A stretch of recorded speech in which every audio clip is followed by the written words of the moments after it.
also served as both Deputy Director and Director of the Kumasi Center for Collaborative Research, KCCR, into topical medicine for 8 years. Professor Ellis continues to make significant strides in securing and managing multi-million-dollar research grants from principal granting institutions such as the European Union, the National Institute of Health, the World Bank, and the Bill and Melinda Gates Foundation, as well as many bilateral organizations. He has a wealth of experience in resource mobilization, grantmanship, research management, clinical trials, and community-based research implementation. His research, development, or interest lie in pandemic preparedness, epidemic-prone diseases, vaccine development, and non-communicable diseases. Currently, he leads KNUST's Africa Higher Education, that is Health Education Collaborative, founded by the MasterCard Foundation. Professor Owusu Dabo serves as Executive Steering Committee Chairperson of the 9 collaborating higher education institutions in Africa and Canada. Through his leadership, over 2,000 primary healthcare workers across all regions of Ghana have benefited from capacity strengthening workshops, short courses, and scholarships for certificate, degree, and postgraduate programs. As an advocate for inclusive education, Professor Owusu Dabo has led the development and implementation of 5 diploma programs specifically designed to suit persons with various forms of disabilities. Through his research, he has mentored over 30 young research scientists to PhD and postdoctoral positions across the globe. His exceptional support for female scientists has seen the remarkable rise of many female mentees to reputable positions in research and leadership roles at both national and international levels. Professor Owusu Dabo currently has over 300 scientific publications and many other citations. Professor Ellis Owusu Dabo received his PhD from the University of Nottingham, UK, and a BSc, MPH, and MB, CHB from KNUST Kumasi, Ghana. He has additional qualifications from both the Ghana and West Africa Colleges of Physicians. He is married to Madame Joyce, with whom they have 3 boys, and fellowships with the Assemblies of God Church Ghana. Distinguished ladies and gentlemen, Professor Ellis Owusu Dabo. And we are taking time to read these profiles just because we have both local, national, and international audiences who are joining us online. We have policy makers who will be making significant decisions out of these platforms. It's important for these audiences to know the background of our panelists. Last but not the least, distinguished ladies and gentlemen, is Professor Dennis Walanyo Aheto. Professor Aheto is a professor of coastal ecology and interdisciplinary ocean studies and the director of the Center for Coastal Management, the Africa Center of Excellence in Coastal Resilience, ACICO, at the University of Cape Coast. He is also an adjunct professor at the Faculty of Environment, Waterloo University, Canada. He is a distinguished scholar with almost 2 decades of scientific project management experience. He is the authorized representative of several institutional donor-funded projects in marine, coastal, and fisheries management at the University of Cape Coast, funded by the World Bank, Africa Union, USAID, JICA, DANIDA, US Department of State, New Frontiers Research Fund of Canada, Social Sciences and Humanities Research Council of Canada, among others. He is passionate about international academic partnerships and his area of professional work. He has an outstanding intellectual publication record in index journals on issues of coastal marine ecosystem conservation, small-scale fisheries, marine spatial planning, wetlands ecology, blue economy, and marine conflict issues, and has contributed significantly to the development of new academic programs on coastal management, blue economy, governance and social resilience, coastal engineering, among many others. Professor Dennis Wolanyo Aheto serves on several national and international boards, including his role as member of the UNESCO Man and Biosphere Committee at the Environmental Protection Agency of Ghana, where he chairs the funding committee, that is a subcommittee's technical advisor to the West Africa Coastal Areas Management Program of the World Bank, and many others. And he holds Distinguished Lecturer Award from the University of Cape Coast. 2015, the 2024 T.D. Walter Bean Professor of Environment Award at the University of Waterloo, Canada, among several meritorious awards for his contributions. He is my mentor, Professor Dennis Wolanyo Aheto. Please, with a hand of applause, let's acknowledge his presence. Professor Michael Edu, this is your panelist, please. Thank you very much, Amma.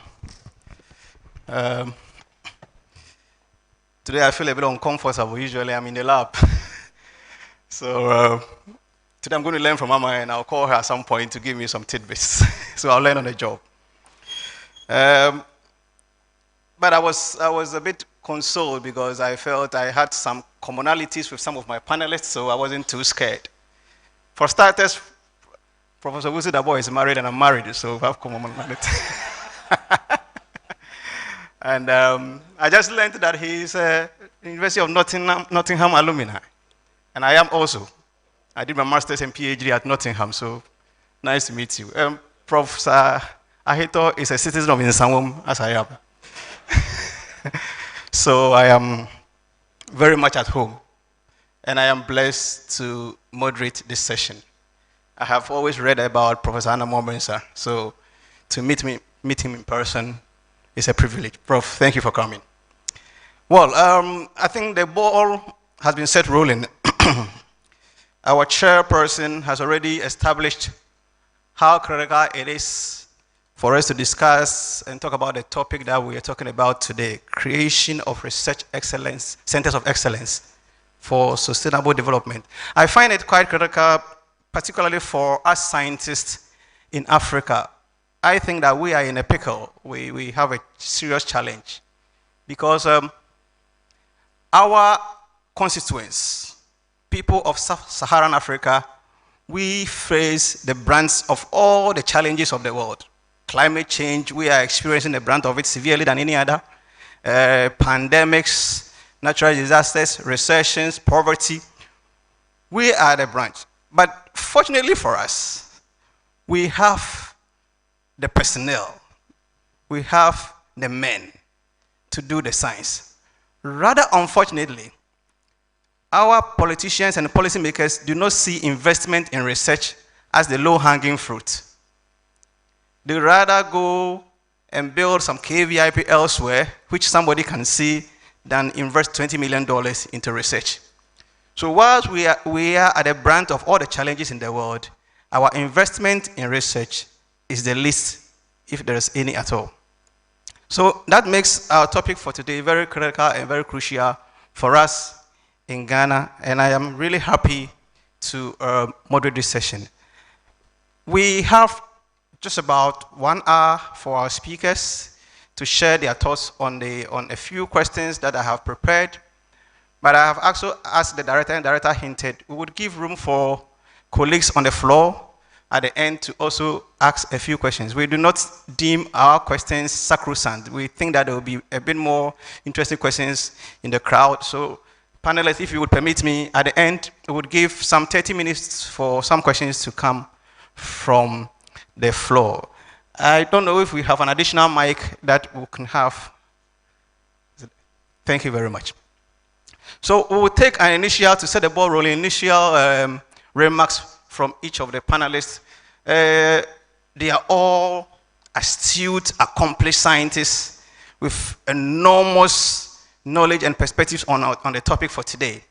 So before I even go into the specific questions that I have lined up for today, I would want to have the general overview, how critical it is for us to talk about this topic from each of the panelists, and I would ask that we'll keep our conversations also concise. To also make it a bit organic, panelists are allowed to build on the perspectives of their colleagues, and you can also ask your colleague a question to make it a bit more organic and dynamic. So thank you very much. We'll begin with Professor Ahito. If you would kindly give us your general overview of the topic that we have today and how important it is. Thank you very much. Hello. Hello. Hello. Yeah. So good morning, everyone.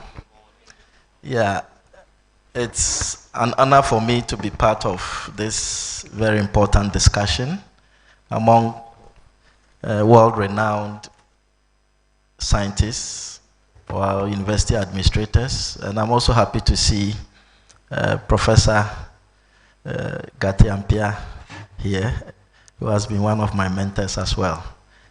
Yeah, so on the issue of the creation of centers of excellence, I think this is an extremely important topic, particularly in current time.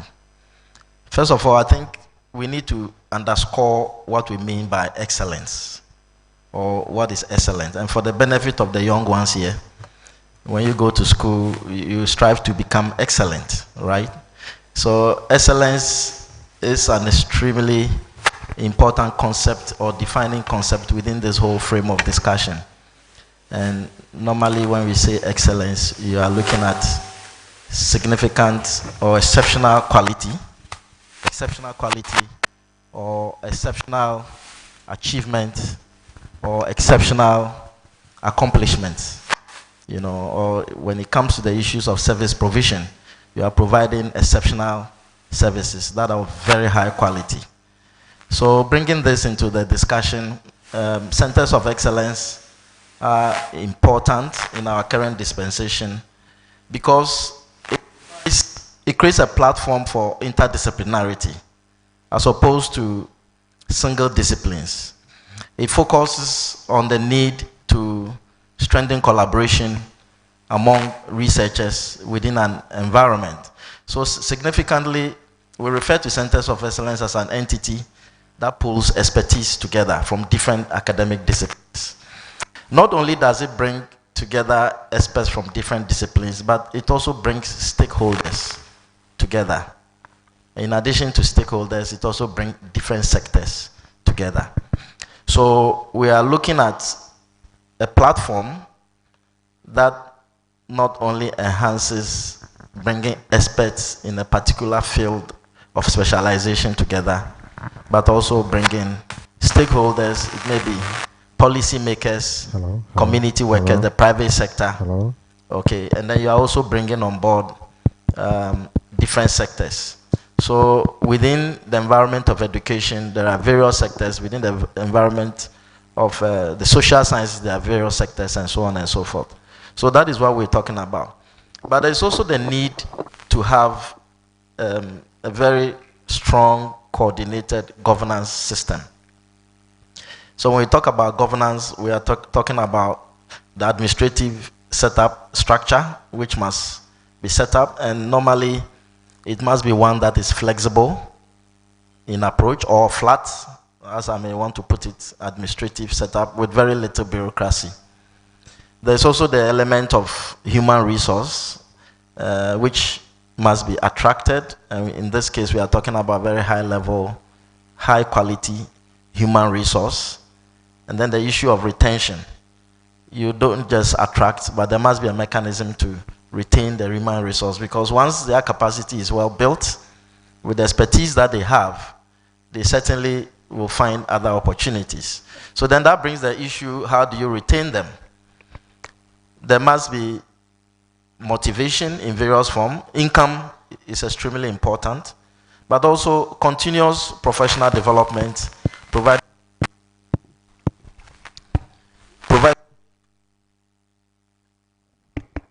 hello? Income levels in terms of salary remunerations are key, but then there are also other forms of motivation to do with continuous professional development, which must be provided to the staff or to those who belong to the centers of excellence to make them quite motivated. Also of equal importance is infrastructure and resources, which also includes logistics, which often is a challenge that we do have in our setups. So infrastructure development, state-of-the-art facilities, improved teaching and learning environments are all issues that we need to think about. So essentially, these are what we refer to centers of excellence. Interdisciplinarity is key, as opposed to single departments that largely focus on academic programs, focus on publications with very little impact. So the last element I want to focus on is impact. Impact on policy, and then also impact on communities. So you don't just look at interdisciplinary research, but research that focuses on making impact to policy making, impact to community development. So these are my initial remarks in terms of framing Center of Excellence. Hello. Thank you. Hello. Thank you very much, Prof. Prof. Udabo, Prof. Yes, we can give it up for Prof. Aito. Thank you very much. I think you made very insightful comments, and I'm particularly intrigued about the government. I don't think we've always considered governance when we've talked about research. I think we've relegated that to the background. So I'm particularly happy that we brought up the point about governance. Professor Dabo, is there other points about centers of excellence that you can add on to what? Well, I just want to add that it's important that universities know that we are first and foremost the people who are supposed to be leading the whole research agenda. We are the people who must set the agenda and lead in the agenda. So when did we come to the party as far as Agenda 2030 is concerned? Not so long ago. And that's because we're tardy and even catching up. Now there's Agenda 2063, and I'm wondering, are the universities around the table setting the pace and making sure that... So that's an area that we need to think. And I've argued that if you're a young lecturer here, you don't become a professor by simply teaching or doing community service. You become a professor by research, by scholarships, by promotion of knowledge. That's the single most important ingredient that if it is missing, you can never ever become a professor. So in establishing centers of excellence, it's important that we recognize that university lecturers who are here and elsewhere lead in the agenda setting. Now, it can be quite lopsided, the agenda setting, because oftentimes, you know, we say that he who pays the piper, you know, calls for the tune. So oftentimes, you know, we look up to our friends in the global north, but there's a lot of indigenous knowledge in setting up research centers of excellence. And oftentimes we tend to look elsewhere and look at the global north, unfortunately, much as if we do not have indigenous knowledge. We do have indigenous knowledge, and I'd like to call our attention to that fact.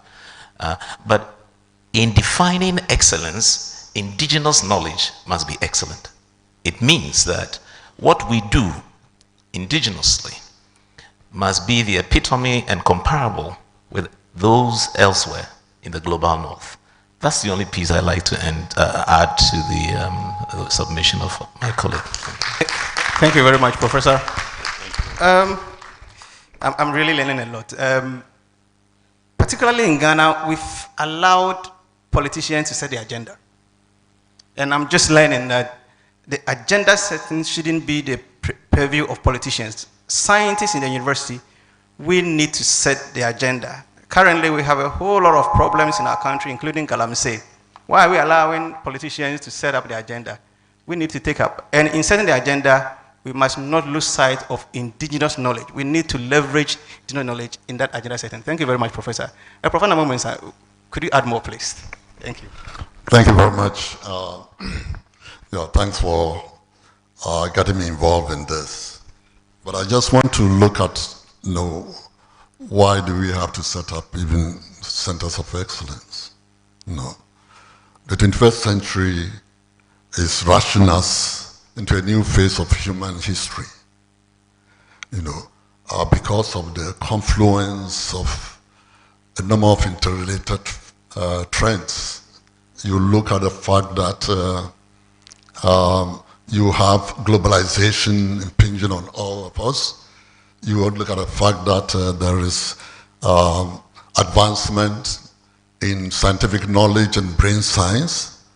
You look at the fact that there is global ecological crisis, which is caused by us, by human-induced climate change, resulting in the destruction of biodiversity and massive pollution of the environment.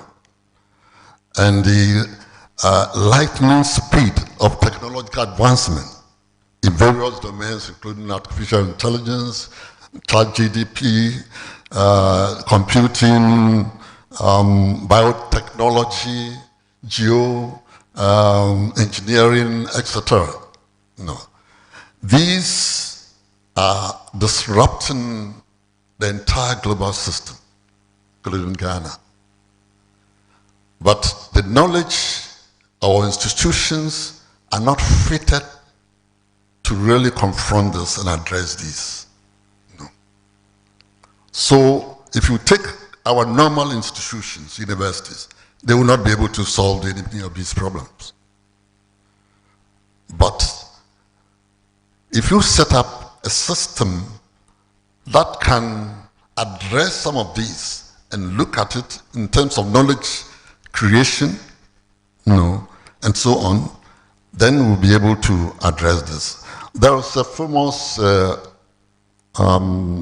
evolutionary biologist who said, and he was looking at this perilous situation and looking at our preparedness, and says that we have stumbled, and I quote, we have stumbled into the 21st century with Stone Age emotions, medieval institutions, and near godlike technologies.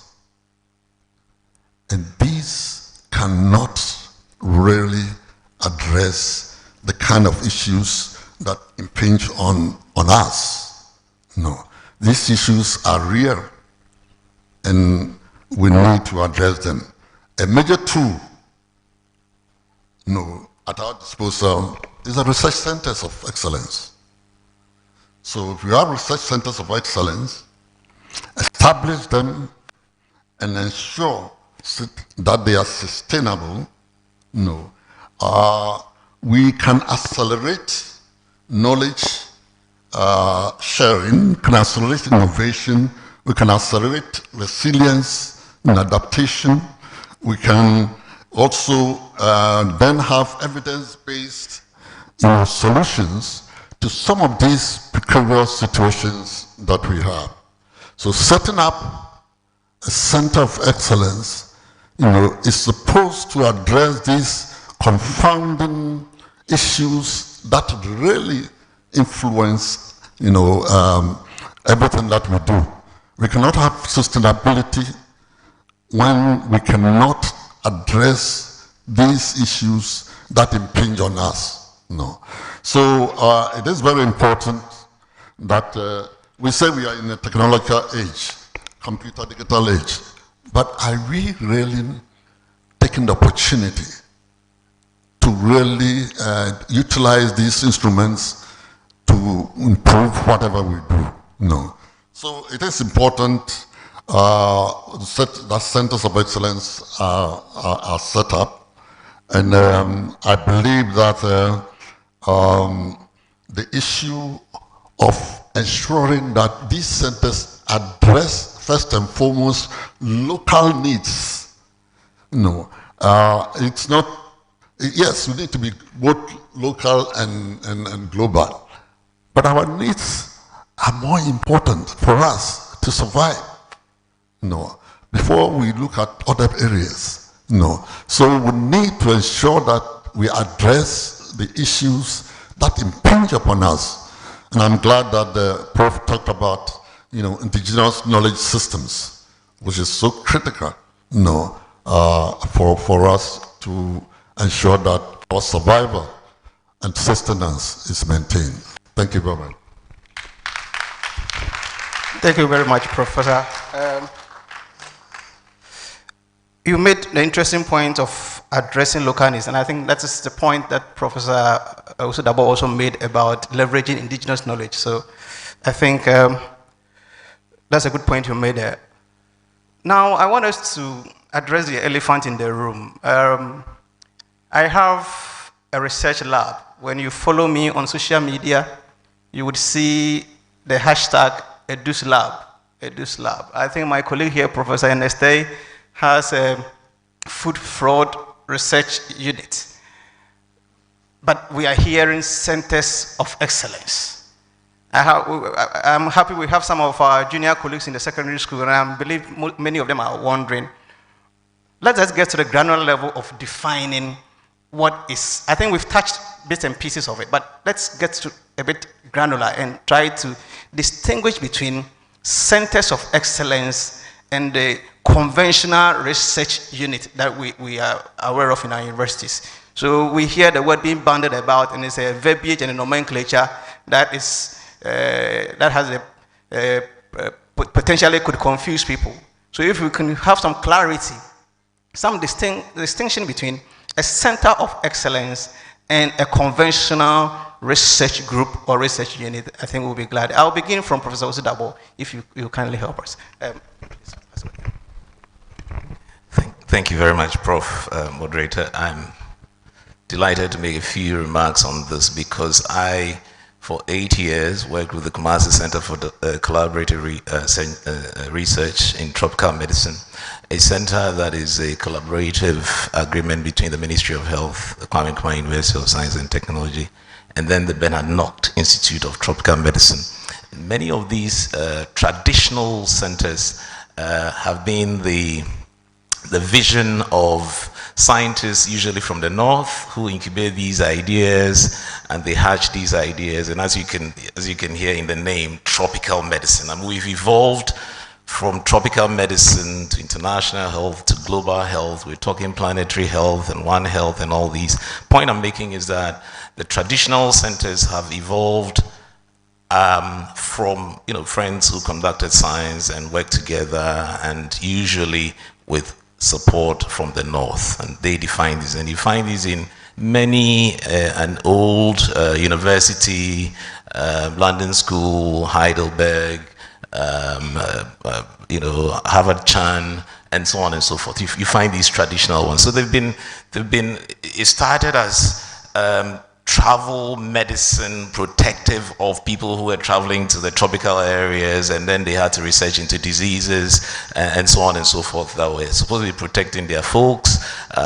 US military migrating, moving from here and there, and then the science was held behind them to protect them, as it were, develop vaccines and so on and so forth to protect these ones. So those were the traditional ones. But when we talk about a typical center of excellence, it's both revolutionary and evolutionary. So in terms of what you do and what defines you, you have a certain trajectory that tells of a certain future. It's not only contextually relevant and addresses today's needs, but it also looks into the future. And that's where Professor Dennis Aheto was talking about the multidisciplinary nature of it, multi-collaborative nature of it. And I recall when I came to the university as a young lecturer 24 years ago, I was told that it's either you publish or you perish. Today I would rephrase that. Professor Gatampia, I'll rephrase this today and say it's either you collaborate or you perish.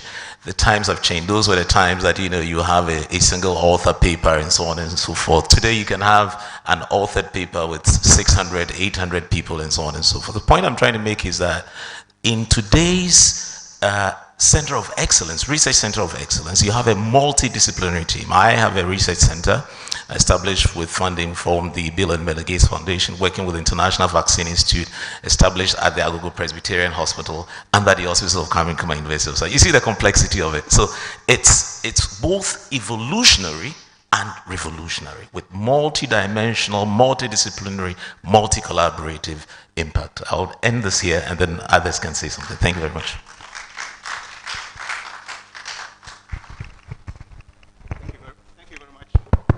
Thank you very much, Professor.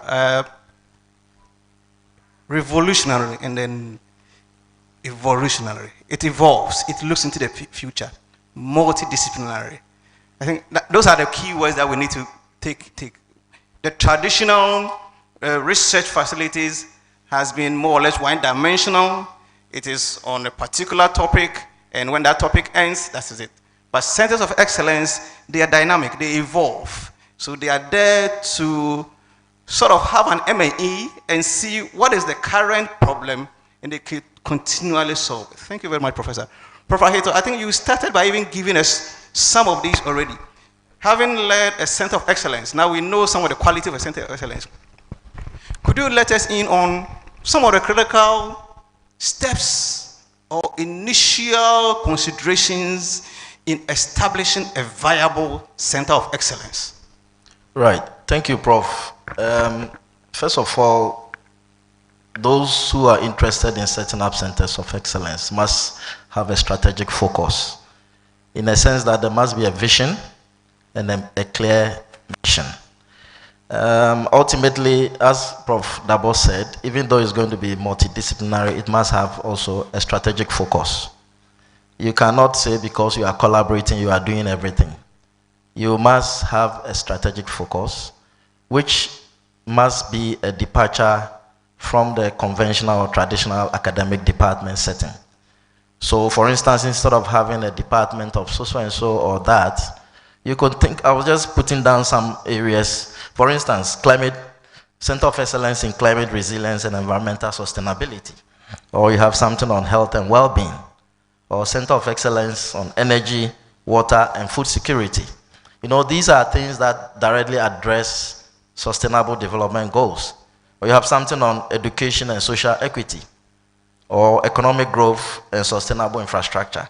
So once you have that clear vision, then that orients you to have a mission, which then helps you to develop your strategic research focus within that space. Bear in mind that you need to bring on board other aspects. And then, of course, create a pipeline of researchers from all corners of the world, because the point is that running a center of excellence in an academic setting is not just for the university. You must focus on global impact with some local relevance, as has already been noted. Because in addressing the sustainable development goals, you got to look at it from that perspective. So once you have that clear mission, you then set out your clear vision and mission, you set out an agenda to put together a team. There must be obviously a visionary team with a visionary leader, making sure that you also seek for sustained funding. It's extremely important that you sustain the efforts of the center through various diversified sources of income. Grantsmanship is one, but you may also want to look at public-private initiative and partnerships. You may also want to tap into some endowment opportunities, or something they even call crowdfunding, and many other mechanisms.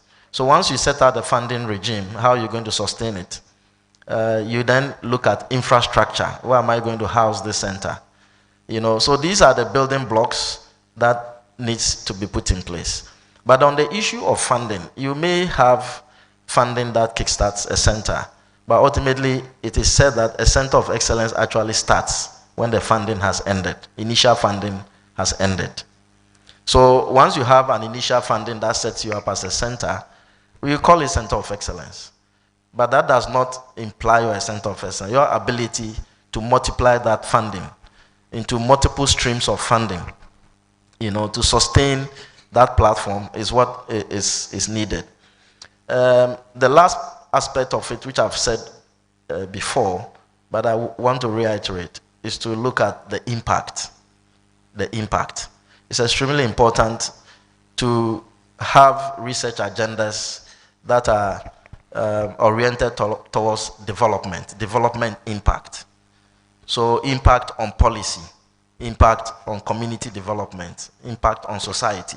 Ultimately, that is what centers of excellence are seeking to achieve. So are you impacting the environment or impacting human health or other considerations? So these are some building blocks that I would like to highlight for now. Thank you very much, Professor.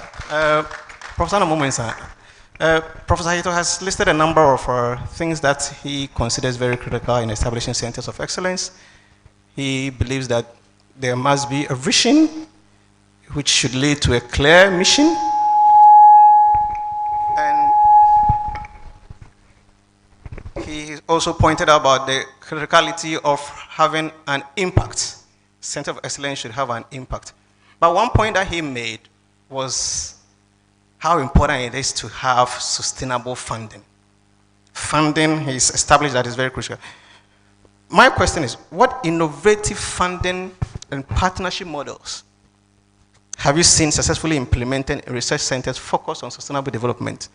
And when I ask questions about funding, I want us always to contextualize it in our jurisdiction in Africa, having at the back of our mind that funding is not always available. So in our setting, and you can also, of course, have examples elsewhere to also demonstrate, what innovative funding models and partnership have we seen implemented for centers of excellence and also for sustainable development? Thank you. Thank you very much. I think that's a great question. I know that in many of the centers of excellence that I know of, we have partners, either it's from the industry or from maybe even government, where the partner, actually the center of excellence does not belong to the university alone. It's a partnership with those particular partners that you have, whether it's industry and so on. And these are very critical because, as was said, the first phase may be a World Bank giving you money to start something, but it will end. So where do you go to? How do you, sustain the system that you have put in place? And that is where, if you have other partners there, they really are in a position to, because it belongs to them. It's not only them, it belongs to them. They want to ensure that the center, survives all the issues that are happening to them.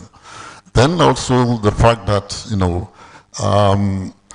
when you have patents produced from your research, intellectual property, those are critical things that people look at, and people want to support such a system with these, critical, impacts, which is the, intellectual property thing, the ensuring that you have all the necessary, issues that can generate funding, so these are things that are so critical.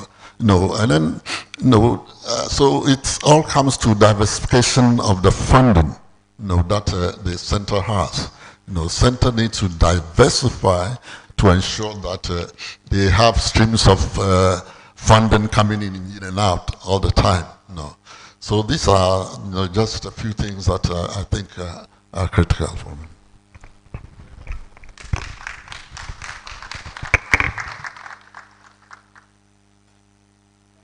Let's do it better. Thank you. And I believe that as the responses keep coming, I want to believe that colleagues would have some questions. Please note them down. As I indicated earlier, you'll be given opportunity to ask your question. It may be a sequel to some of the questions that I asked, or a fresh question altogether. There will be a time for you to do that. I'm particular about this because one of my forte is grantmanship, writing research grant, and I can tell you that the success rate is about 10%. You write 10, you win 1. So funding for research, I'm very much particular about funding for research. But it's been established that usually centers of excellence funding actually starts after the initial grant has ended. You need to have a way to sustain the center after the grants that you started with has ended. And Professor hinted on something that I have never thought of. The fact that ensure that you create patents, intellectual property. Yesterday we were here at presentations, and one of the colleagues from UCC Medical School has developed a light that is used to test breast cancer, and the patent sale is going for £20,000. So these are some of the things that centers of excellence should be looking for. Since this is a big area, I want to get briefly the view of my other two panels, how research centers can ensure long-term financial stability after the initial funding has been used up. I want to get as much as possible alternatives or plans of ensuring long-term stability after the initial $5 million, $10 million has been used up. Let me start from Prof. Dabo. Thank you very much, Prof. There's a reason why universities are the foremost consideration when it comes to establishment of centers of excellence. And if you recall, the World Bank, through the initiative of Teaching and Learning Innovation Fund, you remember TALIF, and then after that, the thing about the current establishment of centers of excellence. There was a phase 1, phase 2, and now we're moving on. There's a reason. The reason is that universities have the propensity to clone themselves. And so, as a professor, you have your PhDs, you have your master's students, you have your first degree students. So it's a natural tendency for you to be reproducible and make sure that in the space of your niche, there is human resource development. That's taken for granted. And therefore, once we do that, then clearly what then happens is that you move on into the space. So human capacity development is then taken care of. The next then is value addition in terms of the niche that you have, the research niche that you have. And in the value addition, this is where, the point that you were making. You start off with 1 in 10. And all of us started in 1 in 10. In fact, it wasn't even 1 in 10. You started with minus 5 in 100 or something like this. My first research grant was $5,000, and I jumped in my office. I was jumping all over the place. Then I moved on to £7,000, and I got £23,000. And then later on, you move into the hundreds, and now you are in the millions. In fact, today, if you invited me to a research competitive granting and it was not anything above $1 million, I wouldn't do it. The point is that you start off with that, and then when you develop credibility, what then happens is that sometimes you even get calls. And then you get told that, look, we have funding for this, so can we continue in this space? And the whole idea is credibility. It's very, very key. Your research credibility, the fact that the impact you're making is also credible, and the generation and the research citizenship you're creating is credible.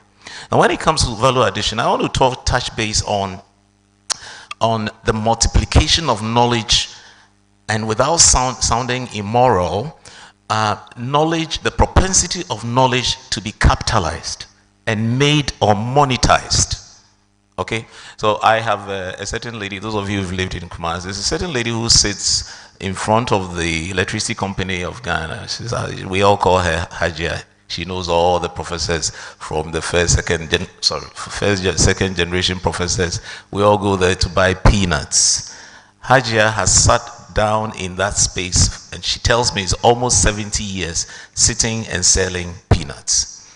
Hajia exports peanuts to the rest of the world. Peanuts, granuts. And Hajia has built houses and trained, she didn't go to school, but all her grandchildren and so on are whatever, universities and so on and so forth. The point I'm making here is this. I say that we seek knowledge, we promote knowledge. And I do not understand why, if we seek and promote knowledge, we cannot find a way to add value to what we generate in terms of what Professor Anamamensa was talking about. That's extreme. And I don't know how many professors here have filled one patent. I have filled only 2. And when you fill one patent document, I tell you, one, by the time you finish filling one, and if you filed it in the European space, in the European Union, that's even worse. I think in the first one which we filed, it took us almost a year to complete it in the European Union.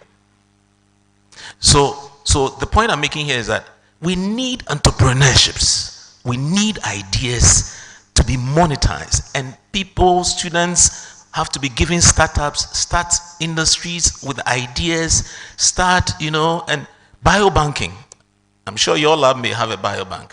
If somebody in University of San Francisco says, well, I need a sample of so and so because these days I don't have the ova of a certain worm, can you have or share what you have? Or that you have developed a certain technique in an MRI. You just shared with us about the light for the detection of breast cancers. Those are the sort of things we should be doing. Once you have the niche and the credibility, and you have the research citizenship, and you're the group leader in that space, and you can impact that space, the rest is, how do I add value? If you're in a Greek space, why? All these value addition things that we're doing, it doesn't have to be so big, tweak a little bit of a taste, look, some of these sauces that you see in KFCs and all these things that people have developed. Why? If you're a professor of, I don't know, certain tastes, whatever, and so on, and you're developing indigenous tastes, because you know the taste buds of a West African is different from that of a East African and that of a South African, and therefore, if you're developing a certain sauce, monetize it. That then becomes a value addition to come and feed back into sustainability. Now, what are you doing? One, you're generating resources. Two, of course, there's a next generation that is coming after you, developing the technology and propagating it. And who knows who next will pick it up and develop something. Filet chicken in the United States of America is doing a similar thing. So professors must move from the typical publish, get your promotion, retire and die, and this thing comes and takes over, and that sort of thing. We need to move into the space of reproducibility with value addition that addresses sustainability in this space. Thank you. Thank you very much, Professor. I think this deserves a louder applause. I am being hit, and I'll tell you why. I'm being hit in some of the remarks from Professor Dabo. So yes, Professor Anamamensa highlighted the need for potency, but Professor Dabo actually tells us that there are low-hanging fruits. Potency must be probably is at a higher end. Human resource development. If you are a professor and you are not cloning yourself, in fact, a better clone of yourself. I tell my students in my lab that if you finish under me a PhD and you're doing the same thing as I do, I will not employ you in my lab. You need to do more than I do to be employed in my lab. So we need to develop the human resource capacity, value addition, and that is where I felt a bit guilty. My colleague, Professor Sari, is here. We are plant breeders. And in his life, from PhD to now as a professor, he's been part or led the release of about 7 cassava varieties, which is, and then, in fact, from the School of Biological Science, he's also been part, and Professor Aaron the Saris, so been part about 5 cowpea varieties. But sometimes I feel ashamed that somebody comes from Bojuasin and says, I need Kivas Banchi, and we are not able to supply. Unfortunately, tubers and root and tubers, we cannot store them like grains and pulses, so we have to find a way to always keep it on the field. So it means that we have failed in monetizing, adding value. By now, we should have a specialized abolekalakulo from our banchi. Is that not possible? So I think that this is very good. Value addition, But one thing I also find very critical that we always lose sight of is the need to build credibility. As I think Drake has been at the forefront of promoting credibility. Put your data in a good place. You've worked for 3-4 years and you throw your data away in predatory journals. Nobody would call you. So part of building that credibility is putting your data first and foremost in a good place. Prof. Hito, I've heard you talk a number of times and we talked about the number of PhDs that your center has produced, a number of, is there anything that you can add briefly? Just because I'm particular about this sustainability part of Center of Excellence. Something briefly just to add so I will move to the next phase.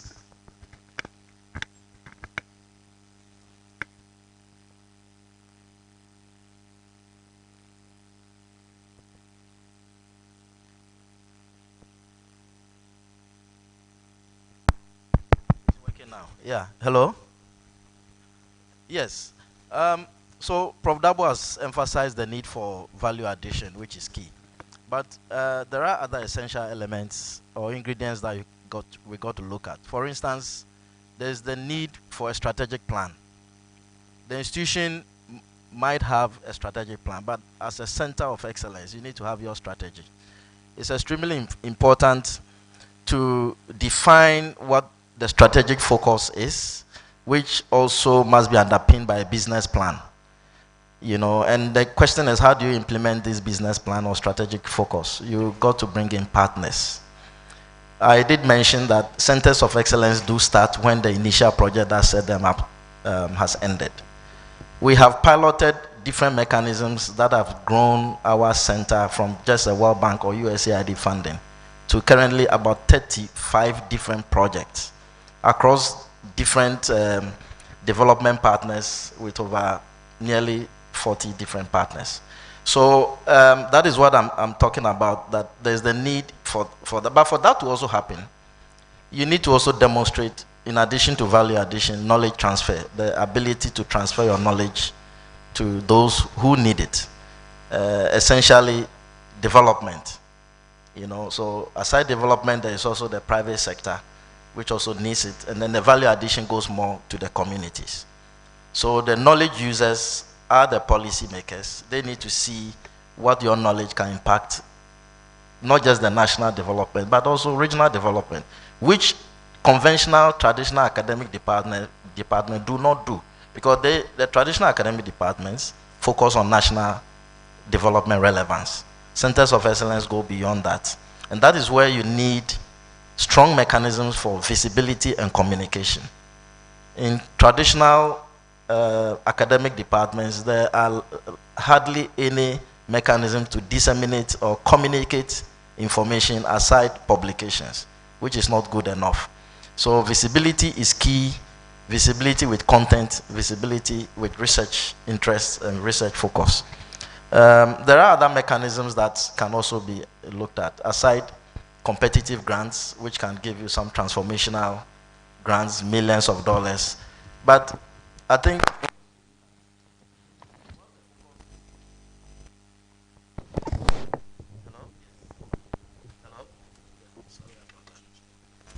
yeah, whilst the focus must be on transformational grants eventually to build centers of excellence, because you really need a lot of money to set a center of excellence up. You should also think of starting small. Interestingly, my first grant was also $5,000. I was very happy like that. They moved to 15,000, 50,000, 100,000. Now the center, my team will tell you that anything, just like he said, anything below $500,000, I really don't want to do it. I employ people to manage it. So this is what we are talking about. So you need to look beyond that. Also consider pitch meetings.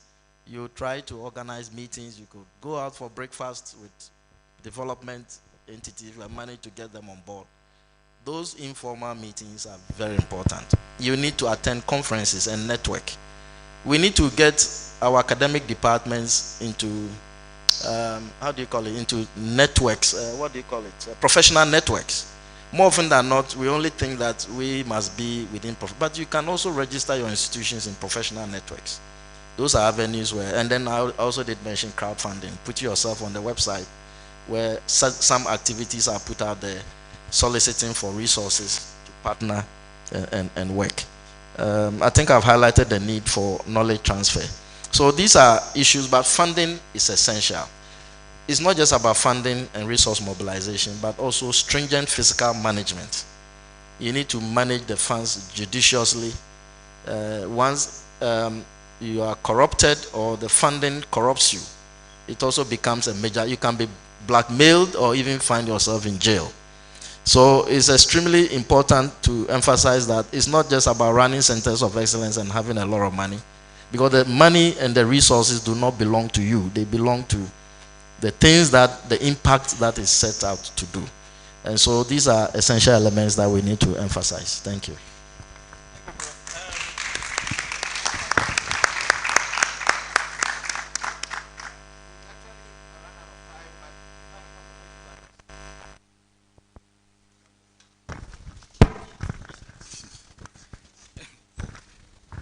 Actually give it to you. Maybe you wanted to add one.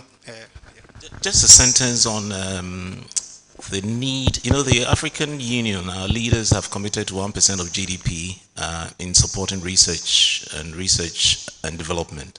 And I'm asking us as professors, and I use that, you know, generically, to lobby and get this money. You know, so let's be in the space where we can lobby for this 1%. I know that in East Africa, Kenya has set a pace, and I think Uganda is following. We have been around the table. I mean, I recall the last time I was around this discussion was about 22 years ago. This 1% GDP thing has been back and forth, back and forth. And we move into the space and lobby, you know, so we'll use your parliamentarians, use your whatever, and say that, look, they have committed to 1% GDP.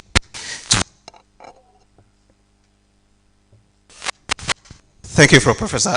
I've just been prompted that we can be allowed just about 10 minutes, and then we'll move to the Q&A with the audience. So there are a number of questions I'm going to skip and move to one of the critical questions that I have. And this question is dear to me, because on 2 occasions, and today I think I would mention name, I wrote a proposal to the USAID, and they loved it, but they hated where I wanted to work. At the time, if you look at the demographics, Central region was the 3rd poorest region in Ghana. And I wanted to look at what has been the outcome or impact of interventions, money that has been thrown into the Central region. The USAID said, we'll give you $20,000, but you must work in our zone of influence. That was the first time I heard the ZOI. So they took me to the above latitude 8, which was beyond Kintampo and upwards. And I'm in UCC, and I had to travel to Boga, Wa, Temale for 6 months to do that work. He who pays the piper calls the tune. The second one is, this is the European Union, and I'm doing the project. It's called Sustain Africa. You can Google it. It has a website. That is about 8 million euros or so. And we wanted to work in the Central region, work on maize, okra, eggplant. And the European Union says, we love your idea, but you must work on mangoes and pineapples. He who pays the piper calls the tune. I'm not sure how much money government of Ghana has put down for research. We have established the point that indigenous knowledge, local needs. How can we address local needs when somebody is paying for it? Let me start from Professor Namomensa. What do we do to circumvent this challenge? I think it's an age-old, issue. The issue of colonization, and now we're talking about decolonized mindset. Do they want us to do? They want us to be the ones to carry the things, hewers of things for them. No. So there's transfer, just as there's transfer in the past, where we do, agriculture and send the things to them. They come and take our minerals and send it. We send it to them. So they're looking at it in the same way as the intellectual, intellectual research, product.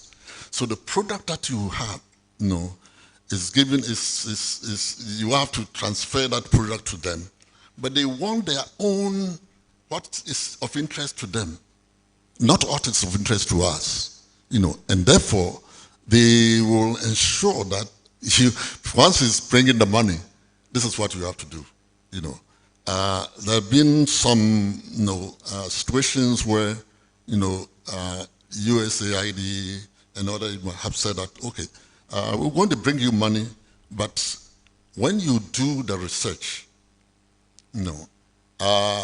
bring the raw data to us, and we will analyze it and so on, So, no, this is not going to happen. No, you have people here who can do that. No, so why are you taking that capability from us? No, and then pitching it in the West? No, so it's something that we need to deal with. But our governments need to understand the student dynamics that is playing in this arena. They have to put money into research. They don't want to put money in research because it takes a long time, to come out with anything, But that's how it is. You need to put money in it, whatever it is, and ensure that, just monitor the people and make sure that they are doing the right things and so on. And you get, the outcome will be what you want to see, in the. So yes, I mean, we have this issue which is so important, so critical for us. But if you don't have what it takes to do it, you cannot do it. They will manipulate you and ensure that you abide by whatever they want you to do. And I think this is something that the universities should be able to stand on it. And then, as was said earlier, if universities are going to be the ones who direct research and get the government to agree to it and so on, then we need to talk to the government to convince them that this is the way to go. Otherwise, I don't know what else we can add to it. Just to say that Prof. Anna Mensah has mentioned the prioritization of research by governments and government agencies, and I'm very happy that as a subvented institution, the universities are rising up to the occasion and putting in some money from IGF into supporting research and development. This is key. So we demonstrate this, and when there's credibility, and credibility is a very serious word for me. It means a lot. It's a very loaded word, because at the end of the day, if nothing comes out of what you're doing, even after 20 years, what is a return on investment, and why should I continue to put my money into the work that you're doing? And so it's a very, very important point. And then, of course, with all due respect to you, Prof. Moderator, we do not have to circumvent the thing. We confront the thing. Let's confront the issue.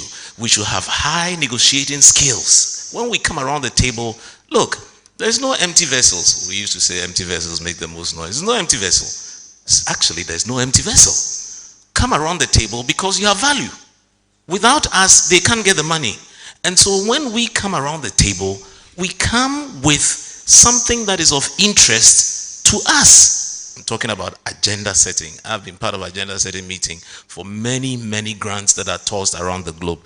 And it's because we go there and we speak about Africa and the things that we need and are priority areas for us. That's how you do it. You don't shy away, speak it and say, look, this is of no relevance to us. This is what is of relevance to us, and we employ you to make sure that you support us in this area. Yeah, I just want to add something before. Yeah. There's another aspect of this argument, which is about how much proportion of it even comes to us. You've won $8 million, and then you realize that about 80% goes to the Global North partners, and then only 20%. But when they are writing, they say we've invested $8 million into African agriculture. So that is another part of the argument. Apart from the fact that they tell you what to do, they set the team, bulk of the money actually is for them. And they come here and they're on holiday and you are doing the work. So Prof, whilst you add on, this is another dimension I want you to also look at. Thank you. Right, thank you. You know, more often than not, when I have the opportunity to work with the African Union colleagues on some of the projects we collaborate on the blue economy, African blue economy, one of the things that I interrogate, which Prof, you highlighted, the Agenda 2063, what they call the Africa we want. I ask them, why not Africa we need? There's a difference between want and need. And apparently, if you look at it, it's actually translated into the 1% research fund that the African Union has asked the African governments to put in place. If you look at the data from Ghana, it's less than 1%. It's just about 0.4. And the question is whether that money even comes. So in order to promote research excellence, that is essentially what has made African researchers or Ghanaians to go out into grantsmanship and to seek for international funding and other. And so that definitely brings a problem where you have to definitely, they want to set the agenda. But there are ways you can go about it. I mean, significantly, you can try to inform them to co-create. You co-create the problem, the research problem. Because if you do not do that, because once co-creating, you also set the agenda in terms of data collection.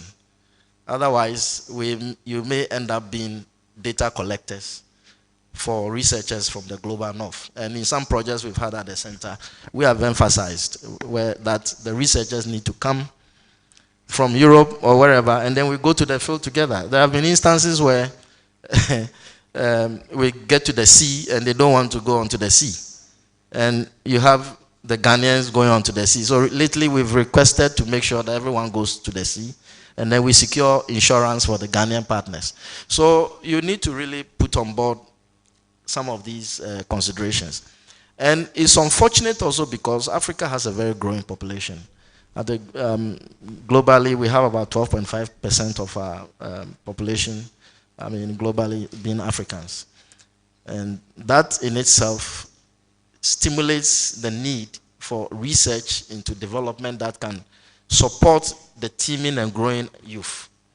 You know, so once we do not do that, and with the issues that are cropping up with low funding from national government, our research outputs has also been very low, less than 1% on the continent.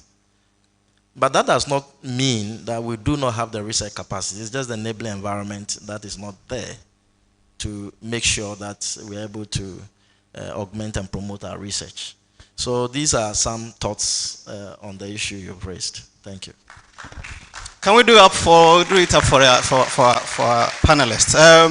So we need to have that capacity to negotiate. There's a professor I know at Eugene, University of Ghana. I wouldn't mention his name. I've been at tables with him, and he has been emphatic. It's either this way or I'm out of here. He's a very big professor. If you are on social media, he's always there. He goes to the table and says, this is how we want to do it. We are setting the agenda, and he negotiates. He will say, we are not taking 30% of the funding. We need 50-50. And I think this is something that we've learned today, that as researchers, as scientists, we need to have the power to negotiate. We're now going to open the floor for questions from the floor. I'll ask Amma to help me do that. If you have a question, raise your hand, and then Amma will help me do that. Michael, thank you very much. Professor Michael Edu. I'm not used to calling him professor. All right. So we'll take your questions, but then if you could line up here, that would be very helpful. There are lots of media activities that are going on, so I don't want to be moving about. You just line up. And as you line up, Professor Dabo and Professor Aheto, cameras, where do I face? Do we face you or we face this one? Like this? Okay. So Professor Aheto and Professor Dabo, one of the questions I had to write down when you were talking about the collaborative, interdisciplinary nature of the research that we are doing presently, a lingering one. How do researchers, especially at the centers of excellence, ensure that indigenous knowledge maintains its original focus and is not diluted, especially with this extended or external support. If that can be responded to, please you introduce yourself and then you ask your question. Thank you. Thank you very much. I'm George Odro, IEPA. I have two questions, one for Professor Hertu, then one for Professor Owusu Dabo. Then I conclude with a reaction, an opinion on the moderator's question. Why are we allowing politicians to set the research agenda? My question to Professor Owusu Dabo. I like the emphasis on the niche of credibility. Very, very strong. But we know the university system focuses on credentials, ranks. So my question is, what would be your reaction to a situation where the support cycle of a center has ended with the head of the center and the university decides to go by the professor must be the head approach? I'm asking this question because from my experience, all professors can be heads of traditional departments, but it isn't all professors who can be heads of entrepreneurial-oriented centers. So that is my question, Professor Dabo. Then to Professor Ahetu. You talked about flexibility in governance, which is also critical. And my question relates to budgets. How would you react to a situation where grants have been approved, budgets have been approved, grants have been released, let's say 2012, at an exchange rate of $1 to 8 cedis. And activities have been planned through to 2016 or 2017. And the university tells you they are using the exchange rate at the time of deposit to support activities. How would you react to that? Then my last, that's my opinion on the moderator's question. Why are we allowing politicians to set agenda? My opinion is very simple. We academics have sold our birthright, our conscience of being the conscience of objectivity, truth, and justice. We have become more politicians, more political than the politician. That is my opinion. Thank you. So we will take, I think, a round of about 5 questions, and then the panelists will respond to that. Yes, my name is Hope Nujo.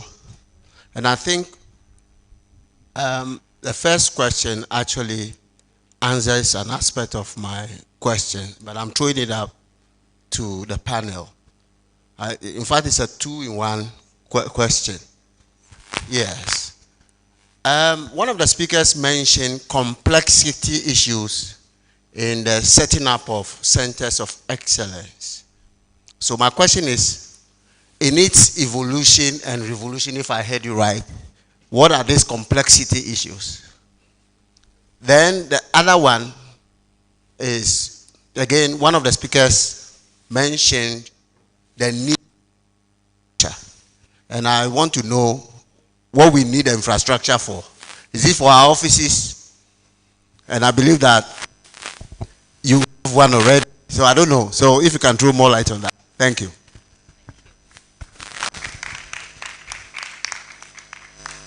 Do we have more questions? So you do your best as much as possible to face the cameras. Other than that, I will be here as your bodyguard. Beyond that, kindly keep your questions concise. Thank you. Thanks for the reminder, Amma. Thank you. Thank you all for the insightful presentations. My first one also is on credibility, unfortunately. But I want to ask Okay, I've been alerted to introducing myself. My name is Angela Kosu, the Dean for the School for Development Studies, University of Cape Coast. Thank you. Yeah, on the issue of credibility, which Professor Usudabo touched on, which I find very important, I want, Prof, that you please elaborate a bit more, because there are different aspects of credibility: financial credibility, impact, output, and so on and so forth. I want your pointed example or experience with how you have dealt with issues of credibility within your university system, because we know that our universities are very bureaucratic and also very political. I don't mean politics, but very political. How you have mediated that university system. And my second one, I think the moderator has also rephrased my question in a way, so I'm okay a bit. But I just want that if any of you panelists can tell us a bit more about the newly launched African Research Transformative Collaboration document and our contribution as African researchers. What has been our role in setting that agenda and what it means for us as researchers? Thank you. Thank you very much, Madam.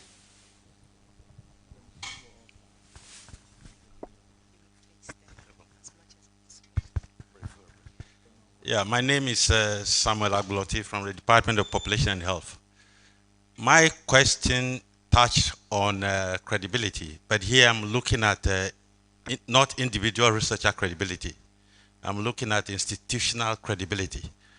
I would like the panel to just touch on how research funds should be administered in the university. Thank you.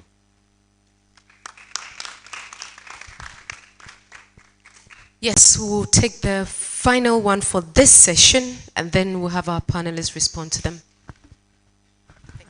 Thank you very much. I'm Georgina Odru, the head of Department for Sociology and Anthropology.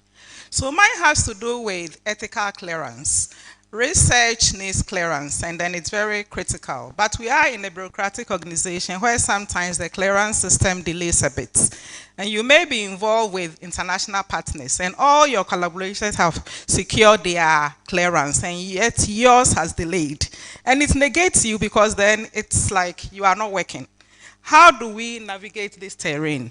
Secondly, you mentioned that when it comes to centers of excellence, the issue of motivation is very important. We are also in a bureaucratic organization where our salaries are pegged.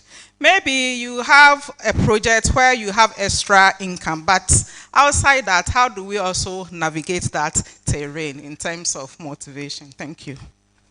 Thank you very much. Please, let's appreciate all the participants who have brought in their questions so far. Please, when you ask the question, kindly let us know who you are directing the question to. It will help a lot. Prof, I think most of them were directed to you. Dennis, Prof. Mike, Dennis was going to, okay, so I'll go ahead and so first and foremost, this business of research is a very, very serious business. And I want to make this point that the way you run R&D is not the way you run a department, a traditional department. I'm very, very sorry. I mean, I know I've just handed over as a pro-vice chancellor, and I know that, so if you really want to run this thing as serious as others are doing it, then there's a whole mindset reorientation. The leadership of universities have to reorient themselves to R&D completely. Look, I'll start with the issue of ethics, for example, and then I'll work my way up through to credibility and the other issues. There has to be a whole, within the office of, in your case, is Directorate of Research Innovation and, of course, consultancy. In our case, we have Office of Grants and Research. The point is that the people you employ there must be employed with a certain vision and mandate that responds to the terrain of R&D.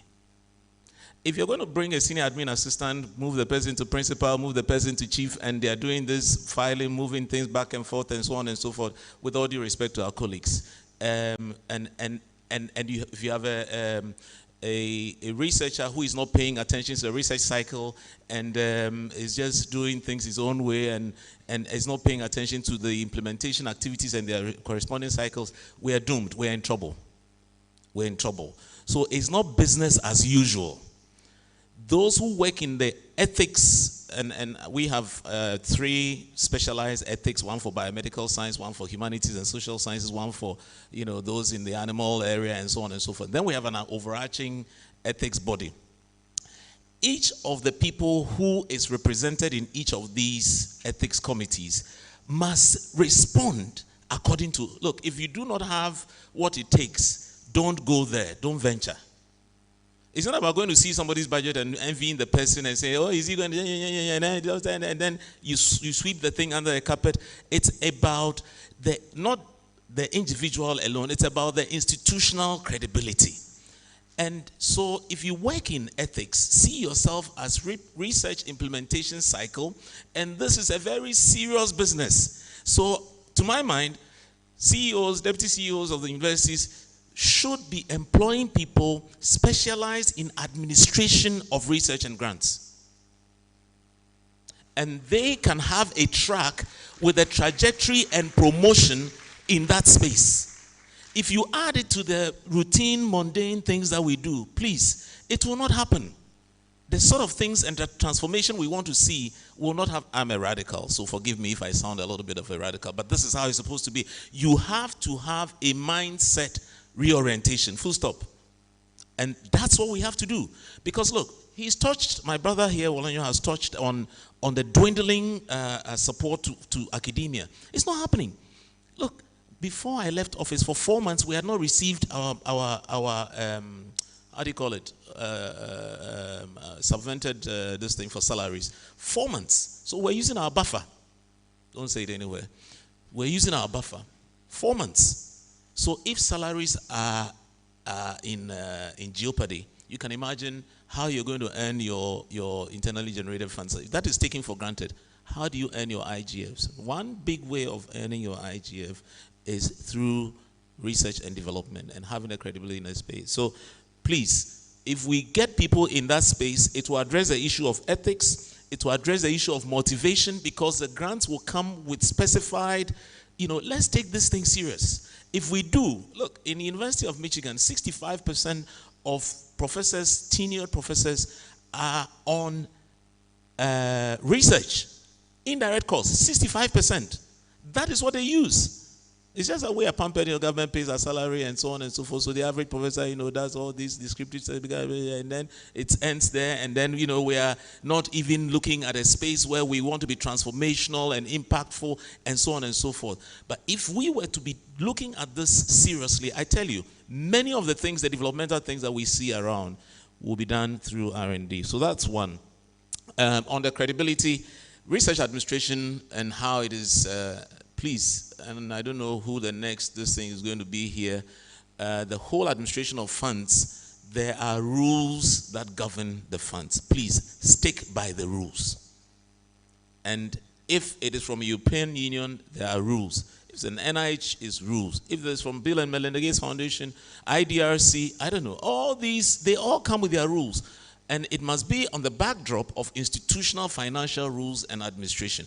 But even the government of Ghana knows that funds from research organizations, those rules supersede those of the local population. In other words, when there are issues, if you say you budgeted to pay yourself $3,000 as a PI, and that you are being paid $3,000, and your head of department sees that, oh, you are taking $3,000 when I am the head of department and I am not taking, you are taking, so you are not going to administer the thing.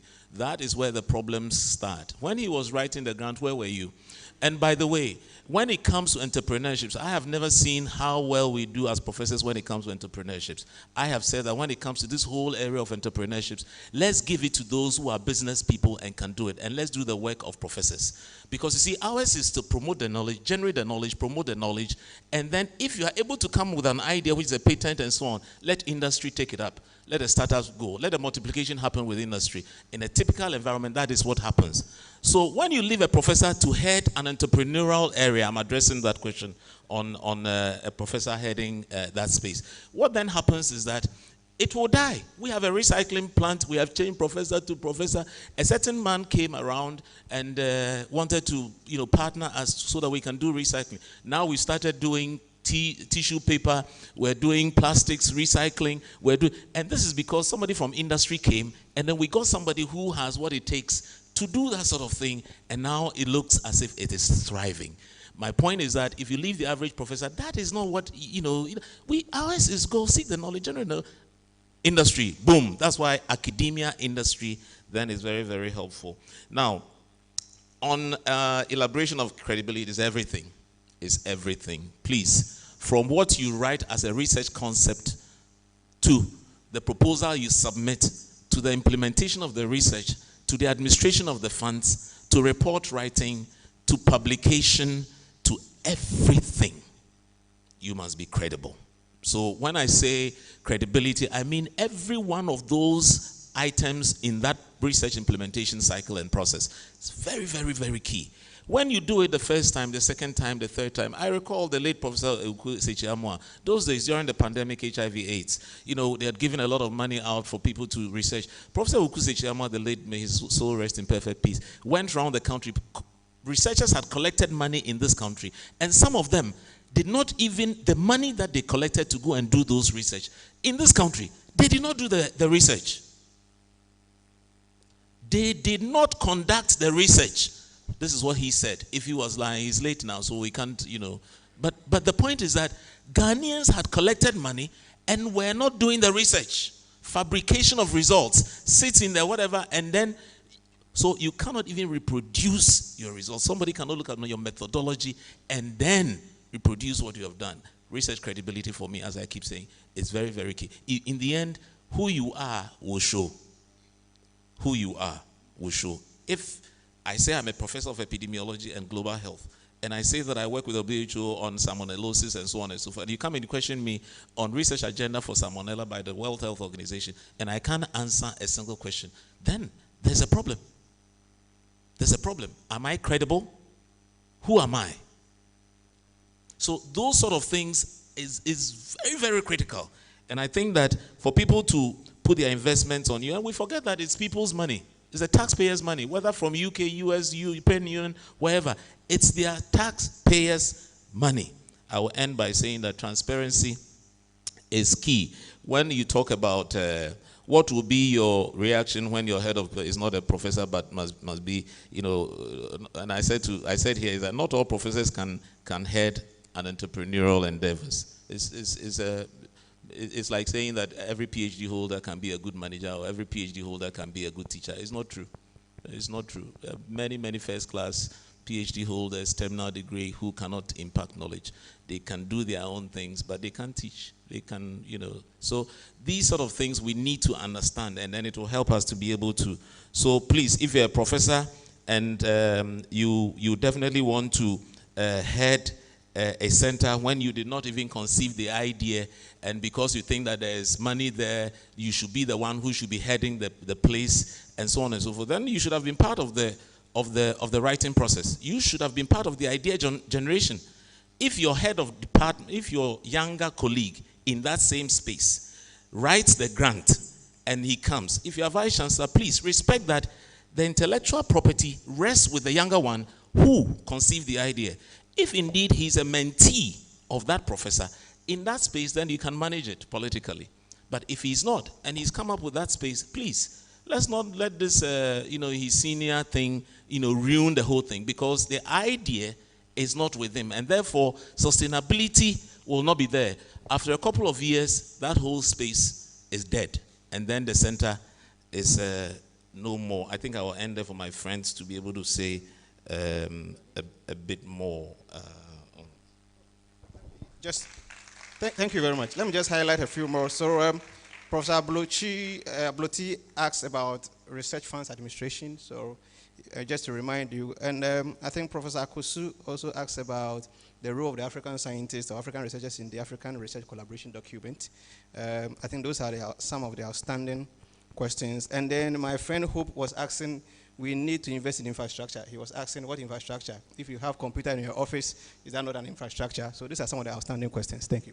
Yeah, I think the issue of infrastructure definitely was asked, but there was also the issue that came up, aside credibility, the issue of flexibility. But before that, let me highlight, I've been reminded several times in this university, why am I still the director of the center?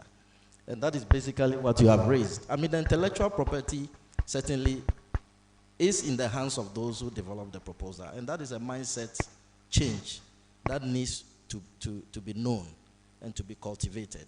Now, on the issue of flexibility, our center, for instance, started very small, as in any other center, using that as an example to highlight the need for flexibility. At the time, 1 person, 2 people, 3 people. Over a period of 10 years, we are now about 55 people, 55 researchers and administrators. So that is a significant growth. However, you see that you started from a very small room, at the same time seeing the growth of the staff. What else can you do with limited infrastructure? The only thing will be for you to adapt and be flexible. So then the mindset change within centers of excellence must be more towards productivity rather than personal, how do you call it, direct involvement, physical involvement, and so on and so forth.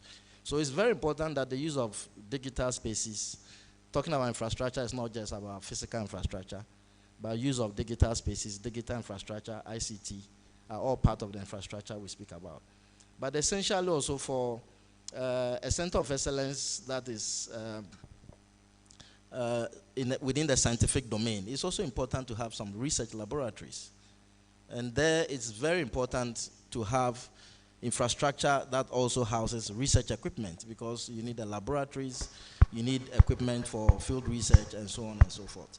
So that is something that is very key to be noted. So flexibility is equally important and internal to the center, but it also must be viewed within the context of exogenous or external factors within the university itself.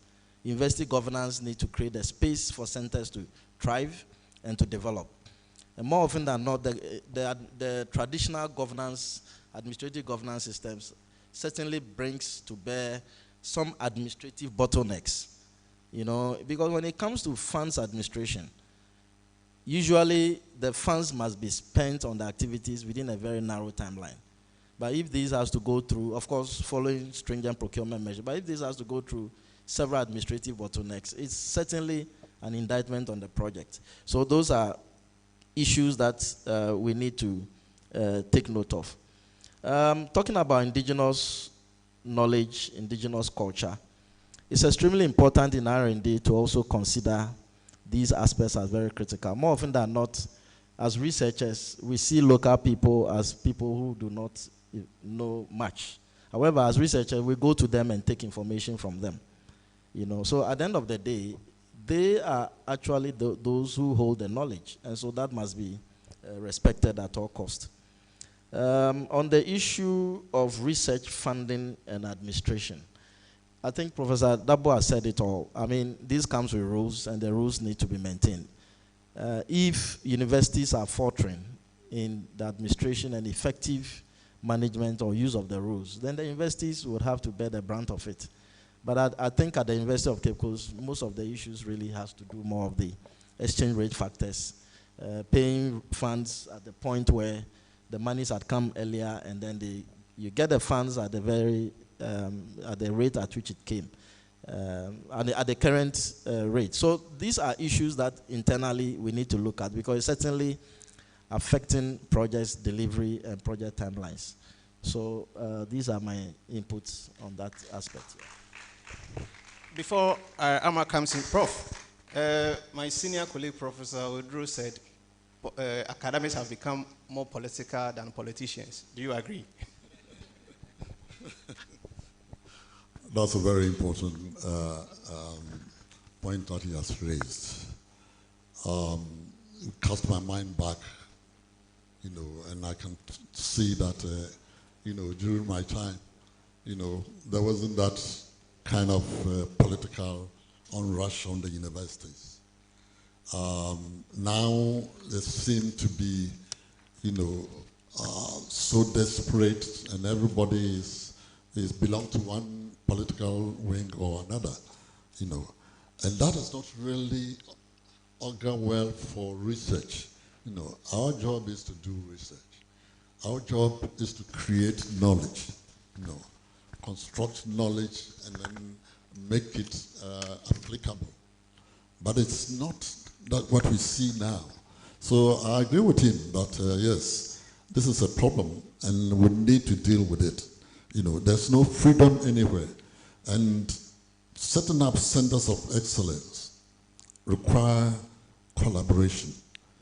The old system require working in silos. But then this new agenda that we are looking at requires that individuals collaborate with others, within the center of excellence.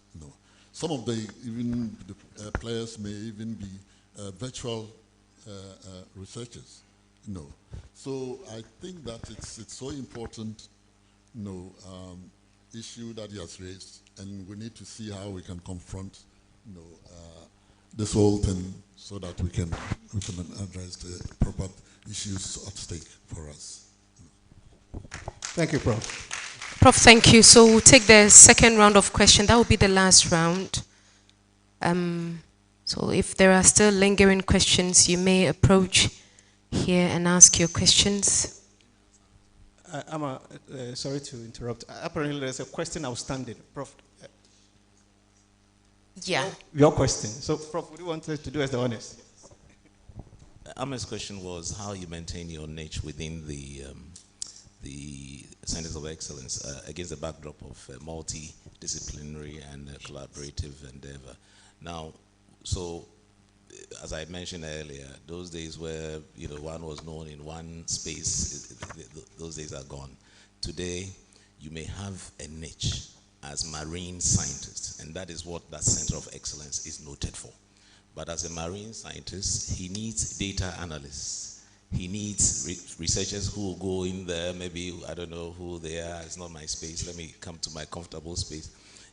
So I'm a clinical trialist. I need epidemiologists, I need global health experts, I need people who are pediatricians, so although we emphasize on sepsis in children, you would come and see a multidisciplinary team working in that space. So the biostatistician will be developing the group. The laboratory biomedical scientist will be developing his or her group, and so on and so forth. But we are known for development of vaccines in children against sepsis. That is our niche, that is our space. But so whatever happens, try and maintain that identity.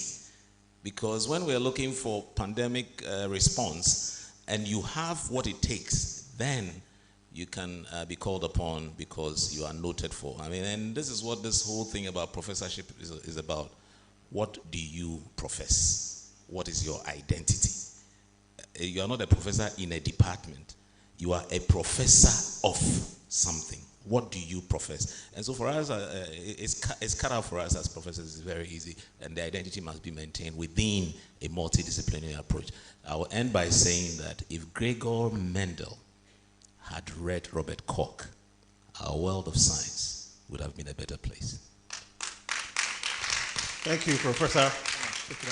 Prof, thank you very much. That really seemed like his final statement, but do you still have questions to ask, because we can take the next round?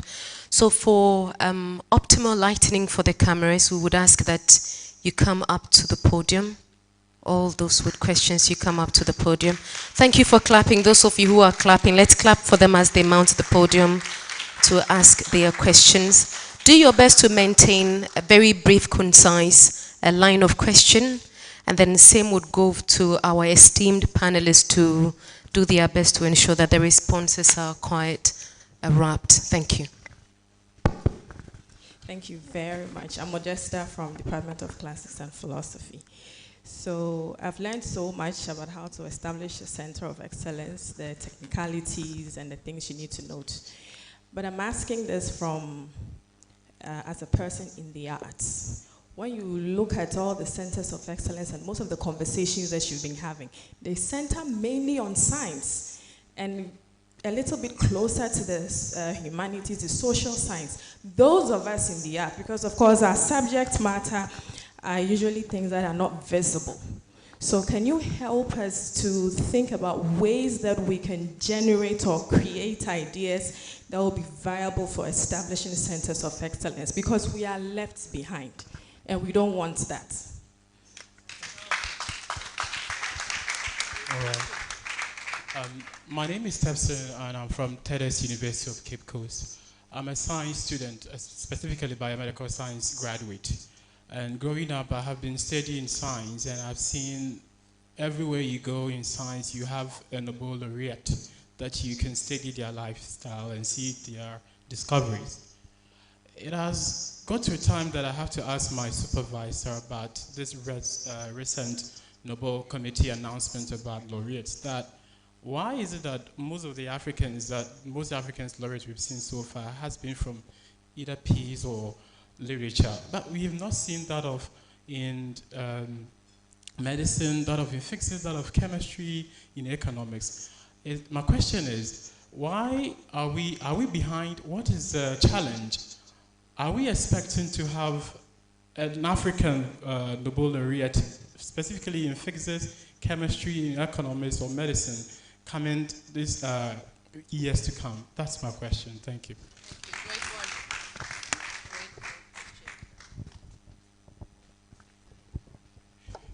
Good afternoon, and thanks for the wonderful discussion. My name is Enyam Moni, School of Optometry and Vision Science.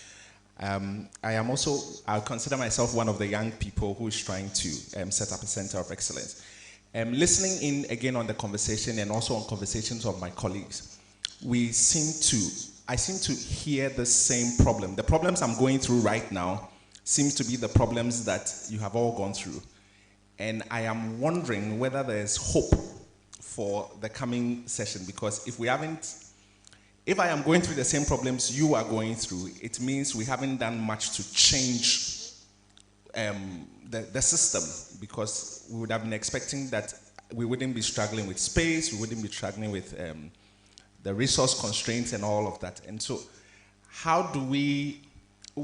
in a sense, what advice do you have for us, the younger ones, so we don't give up? And what do we do to make sure that in 5 years, those coming after us will have different kind of problems to deal with? Thank you.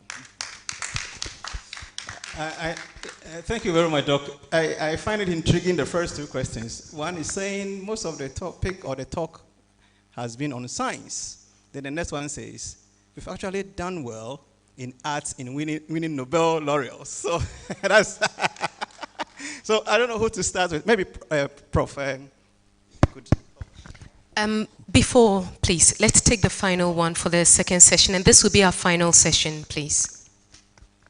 Good afternoon, and thank you very much.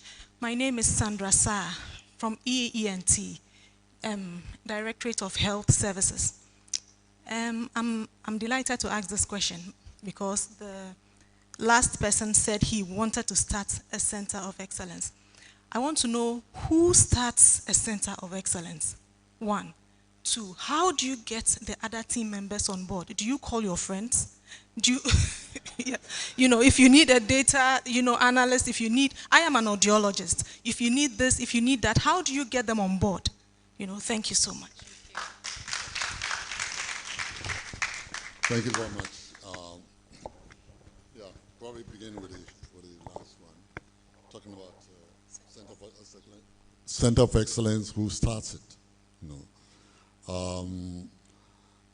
I think it all depends upon where you start from.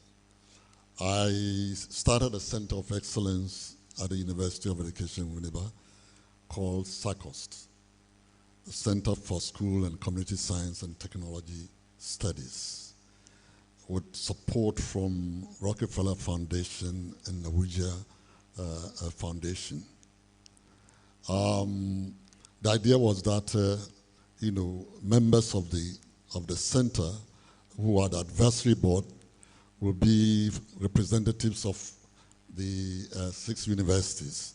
You know, UCC, University of UST, KNUST, UG, and UDS. And then industries were involved in this. You know, Association of Ghana Industries was part of this. They all came together, and then we all agreed on what to do, what the contributions of each would be, and so on. And we started a center. You know. But then as we were going along, the university was asked to, you know, also, you know, put in some funding, which the university failed to do. And the support from the other people did not work out. So the center became just a university center, and we could not continue after the funding. No, so that's one of the things that happens. You know, so who starts the center? No, you can come up with something, but you need an initial capital funding to start the center. No, you need something to push you. And who are the people you are working with? This center I talked about was indigenous knowledge systems. So where we were producing, you know, materials for secondary schools and primary schools on indigenous knowledge, you know, that exists in the communities, you know. And teachers were also trained in those areas, so that when you're teaching chemistry and whatever, or physics, there are indigenous examples that you can use, you know, to make the students better appreciate, you know, what is happening in the system in terms of the scientific and technological thing. So these are things that, you know, if you want to set up a center, you need to consider. Nigeria Lagos State University set up a center, African Center of Excellence in Innovative and Transformative STEM education. You know. They also had an international advisory board, that governs it. And I'm happy to say that I'm one of them. So it takes a lot to do that, you know, because you find that, you know, all the people who are coming, they have to be paid. They have to give in some, you know, pay the transportation, air flight to the place and so on. No. And so it's not really an easy thing to start. You need that kind of support to be able to do that. Now moving on from there to, you know, the other issues that were raised, you know, I think it's about the rate of research in the sciences, chemistry and so on. If you look at a UNESCO publication, you know, I think the last one was 2015. You know, you look at it, you know, the scientists in Ghana, for example, you know, mathematics is about 0.2% or so. Chemistry is very low, I think 1%. And physics, you know, is just a little bit up. You know, what it means is that we're not getting the funding for people to do the research, you know, in these areas. If you don't provide the necessary resources for research to be done in these areas, you will find this kind of, you know, a situation happening. You know. And I think we need to emphasize this in in our communication with the government. You know. If we have, you know, people who can do it, but then they don't have the funding, you know, they will just do ordinary things, and that's it. You know. It will not be something that will be projected, you know, internationally. You know. So that's the other one is about how do you bring social studies. You know, I think we have social studies council, you know, in East Africa and so on. But I think when we're talking about multiple, you know, interdisciplinary and multidisciplinary research, you know, if you come to science and technology, social science is very, very important. We need to understand the people who are going to, we are thinking about, to transform them. We need total social science people to be part and parcel of this. So some people will call it, yes, let's call it STEAM instead of STEM, so that social, arts and social sciences become part and parcel of it. So for me, I think that that's where we can recognize social science, the social sciences as part and parcel of all the things that we want to do in a center of excellence. Because we're dealing with human beings and we need to ensure that they also are part of this. Thank you. Maybe, thank you very much. Let's do it. So, do you call your friends? Or what do you do? Well, it depends. It depends. Creation of centers of excellence can happen through various mechanisms or ways. It can start through a call from development partners. They want to establish, or they see an emerging and contemporary issue for which they want to respond to through a creation of a center of excellence. It can also be initiated by an institution or by a government agency because of the challenges they face in the sector. It can also be initiated by a group of people or even an individual. So there is no single way or one way by which a center of excellence can be. So you can look at, if you're interested in a center of excellence, you can be looking out for calls. Usually the World Bank, USAID, Danida, they put out these calls. Even the African Union, they do that. So you can just look out for that. But in the absence of that, if you are eager and you have an idea on a contemporary or even an emerging issue, you can decide to put a proposal together to have that set up. But that also means that you need to convince your department, your college, you need to go through the process, and have it. Our center started something like that. We envisioned the establishment of a center some years back. A group of us came together. We wrote a proposal. We had to take it through the academic planning, and we got it established. And then we responded to a call for the creation of a center of excellence. But at the time we started that initiative, we had a vision to become a center of excellence. So it can also start in that way. On the issue of the arts, and nothing on the arts, we are very sorry about that because of our backgrounds. But essentially, you can also establish a center of excellence looking at what is really contemporary or what you envision to be a critical issue into the future.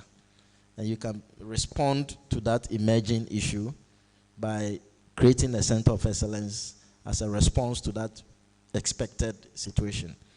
So in the field of arts, you need to look around, especially it must also be based on your field. Currently, there are a lot of ethical issues in research, which I think we need the arts people and the social science people. The emergence of artificial intelligence is also one. There are so many ethical issues and issues that do not lie within the domain of science, but also other sectors that we look at. So you need to look into that as a way of getting that done. I think these are some of the issues that I captured. Yeah. Prof. Dabo, I will let you, yes, let's do it for Prof. I'll let Prof. Dabo complete for us. My friend, Dr. Moni, is a worried man. Yes, so if he's now facing the same challenges that you faced, that means we have not made progress. Could you help him, please? Dr. Moni, they are old fools, and they keep rearing off their ugly heads. Sorry, the impression is being created as if we haven't made any gains. It's not true that we haven't made any gains. It's just that the pace is too slow for some of us, and we think that leadership must be confronted with that so that the pace can be, as it were, escalated. And so my advice to you, my colleague and friend, is that keep doing the things that you're doing. Don't get tired. Excellence doesn't hide. You can't hide excellence. Those of you who read the scriptures, Jesus once said that nobody lights a candle and then puts it under a bushel. If you have excellence, it shows. Yeah. It will show. It's a question of time. It will show. And so keep doing what you're doing, and in due course, in due season, when they're looking for the person who does that in that space, your name will be called upon. Even if you don't have external funding, the one who is leading, a team lead or head of department or provost or whatever, might look you up and say, you are the person that we want you to. Years ago, the late Professor Andam, my vice chancellor, was a very young lecturer in the department. And I used to stay there until 7 p.m. You know, it's been my, so even as Pro-Vice Chancellor, I'll leave office after 8 and so on. But the point is that at one such evening, I got a call. I didn't realize it was coming from the Vice Chancellor. Dr. Dabo, I would like to see you tomorrow morning in my office. When I went, apparently he had heard that my focus at the time was on TB, pulmonary tuberculosis. And so the Vice Chancellor wanted me to go and represent Kwame Nkrumah. Those days it was USC, at University of Oxford at a tuberculosis conference. I don't know how he got to know, but he got to know. The point is that research excellence will not hide. Keep doing it and don't get frustrated. Thank you very much. Distinguished ladies and gentlemen, with a round of applause, let's appreciate our esteemed panelists for this afternoon's enlightenment on the very areas of their specialization. We've been listening to Professor Jofo Mensah, former Vice Chancellor, University of Education, Winneba. We've been listening to Professor Ellis Owusu-Dabo, former Pro-Vice Chancellor, KNUST, and Professor Dennis Walanyo Aheto, the Director, ACICO, UCC. This session was moderated by Professor Michael Ose-Edu, Soil Science Department, University of Cape Coast. Distinguished ladies and gentlemen, once again, as they take their seat, please, with a hand of applause. A hand of applause, let's appreciate them for their insightful knowledge. It's my pleasure to do just about a 30 seconds recap. They've spoken about the importance of interdisciplinary collaboration and strategic partnerships. The presentation also touched on diversified funding models, including private-public partnerships and international collaboration. One of the takeaways that I really wouldn't want you to forget, or us, is the individual data institutional credibility.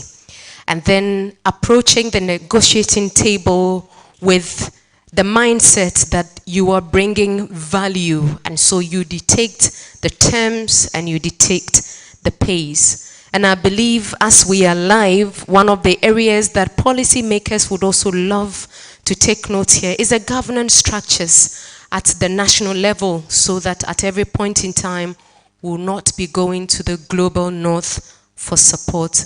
Distinguished panelists, thank you very much. If we can quickly clear up this place whilst I do this acknowledgement, because there are presentations to be made.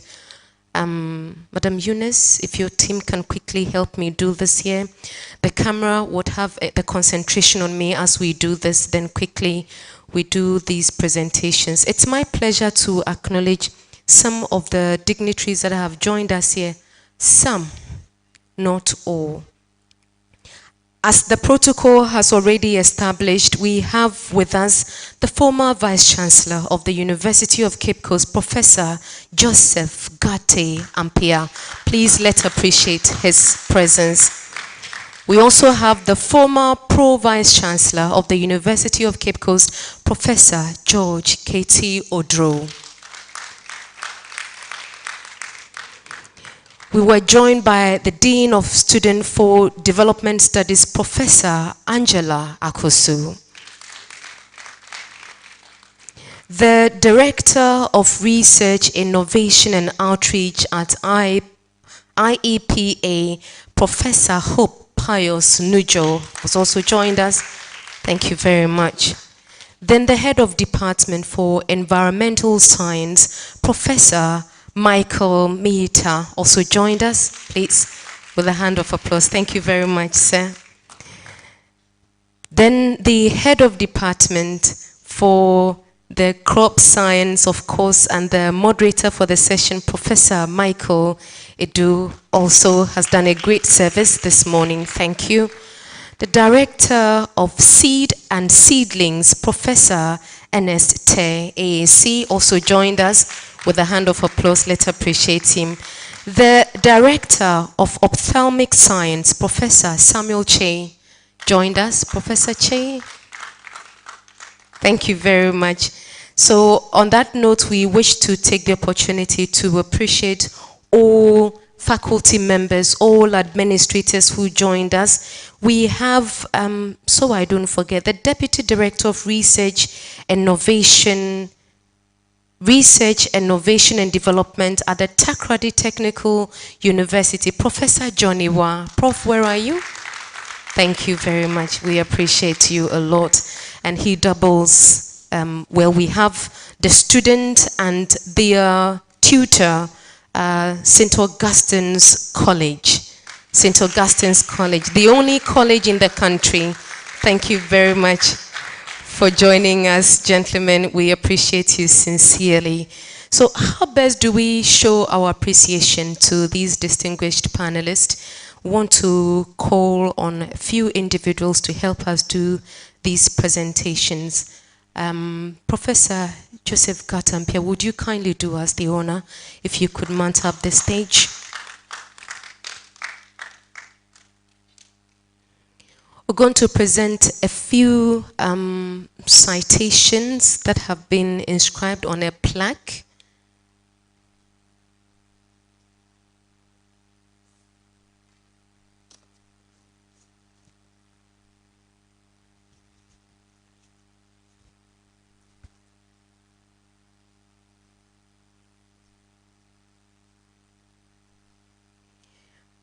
So this presentation is going to Professor Jofus Anamoa Mensah. As he mounts up the stage, it's my pleasure to read the inscription. The management of the University of Cape Coast express their profound gratitude to you for your insightful and thoughtful, that is thought-provoking contributions to the panel discussions on the topic Creation of Centers of Research Excellence for Sustainable Development on the occasion of the first Research and Innovation Week and 9th Research Award and Grant Ceremony at the University of Cape Coast. Thank you.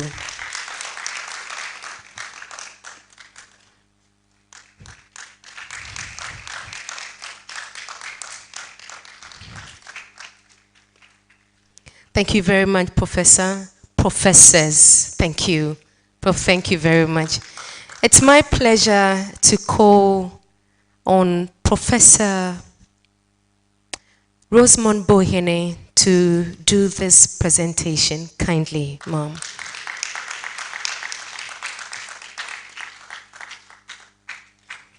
This is being presented to Professor Ellis Owusu-Dabo. Professor Owusu-Dabo, the management of the University of Cape Coast express their profound gratitude to you for your insightful and thought-provoking contributions to the panel discussions on the topic Creation of Centers of Research Excellence for Sustainable Development on the occasion of the first Research and Innovation Week and 9th Research Award and Grant Ceremony at the University of Cape Coast. Thank you, sir.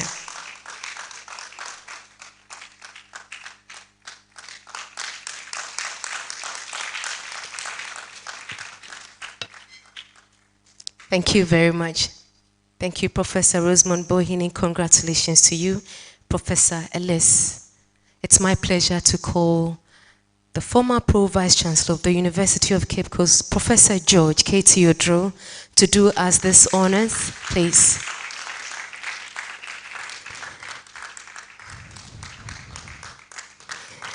This is presented to Professor Dennis Walanyo Aheto. Professor Aheto says, thank you very much. Even before I read the inscription, he says, thank you very much. And Professor Odre is already greeting her. Professor Dennis Walanyo Aheto, the management of the University of Cape Coast express their profound gratitude to you for your insightful and thought-provoking contributions to the panel discussions on the topic creation of centers of research excellence for sustainable development on the occasion of the first Research and Innovation Week and 9th Research Awards and Grant Ceremony at the University of Cape Coast. Thank you.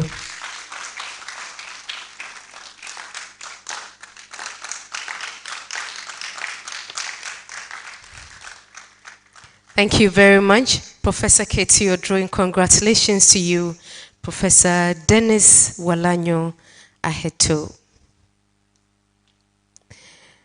We have Professor Georgina Odro here. Please, I am acknowledging her specially.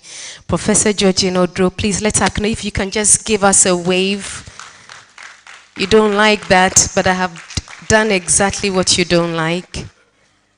Thank you. Thank you very much for joining us. So on this note, before the final remarks are delivered, we wish to acknowledge all UCC associate professors who joined us today, all senior lecturers, all lecturers and students. We are amazed at the level of attendance we had this morning.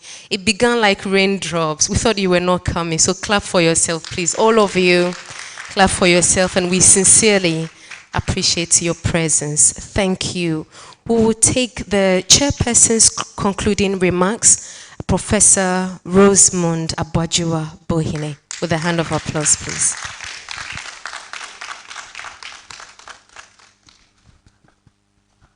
That clap was very brief, yeah? Thank you. Good afternoon. You all agree with me that this has been an insightful and thoughtful discussions. As was indicated by our panelists, the challenges that we are facing in this world are hydra-headed. And when we say something is hydra-headed, it means it's got a lot of tentacles.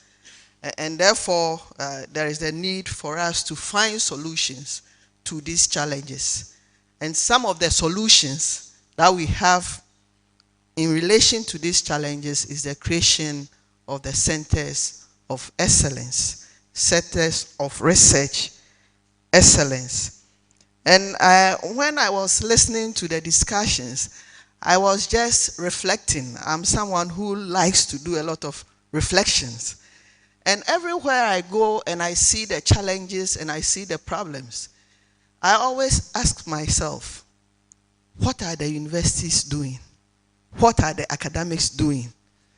I live around Elmina, and every time I'm moving from the house to campus, I see the fishermen and I see the canoe fishermen, and I ask myself, for the past 100 years, we've been using canoes. I'm not saying canoes are very bad, but have we improved upon it? And when you see the fisher folks by the shore pulling the nets, and I ask myself again, what have we done for these people? I go to various farms and you see simple farming implements. They are imported from China. What are we as researchers, what are we as academics doing? And I believe that the creation of these centers of excellence, yes, they are very good, but I want to see, that is my opinion, I want to see the impact of the research we carry out on the lives of the people in the community and the society. Yes, we will inform policy, but what about the lives? Because we are saying that it is context specific. We are doing what the people want, but what do we want in our context? And usually, I tell myself, our farmers, yes, they need a combined harvesters, very big machines, but if they can't afford, as academics, engineers, can we get them simple implements they can afford, but at the same time they can do their farming in the most effective and efficient ways? So as we look at these centers of research excellence, they are very good. But let us also look at the impact on the society and also how we inform policy. And to be able to do this, we've already mentioned the things we need: resources, funding. And I always say that there is no free lunch anywhere. Even if you go to Freetown, Sierra Leone, and you buy lunch, you have to pay. So if we always go to people and ask, we are saying that you gives the piper or calls the piper, would give you the tune. We also have to learn to invest ourselves. We have to invest in research. If you go to South Africa, they have the National Research Foundation. If you get the opportunity to go to Israel, you see that they use a lot of their GDP in research. That's why they can develop the iron domes and all those things. Even if you go to US, I was looking at a documentary on the US military, and they have secured about 3,000 hectares of land. And they are doing research in various areas: biological weapons, engineering. What are we doing as a country? Are we always going to look at people to come and help us from outside, or are we also going to do it ourselves? And I believe that whilst we are creating these centers of research excellence and we are looking at sustainability, let us look at how we can also generate resources from within, so that if we don't get resources from those out there, we'll be able to do it ourselves. Thank you all very much for coming, and I hope that what I've given you is also going to be a reflection. Let us think of being independent than always depending on other people to help us. Thank you.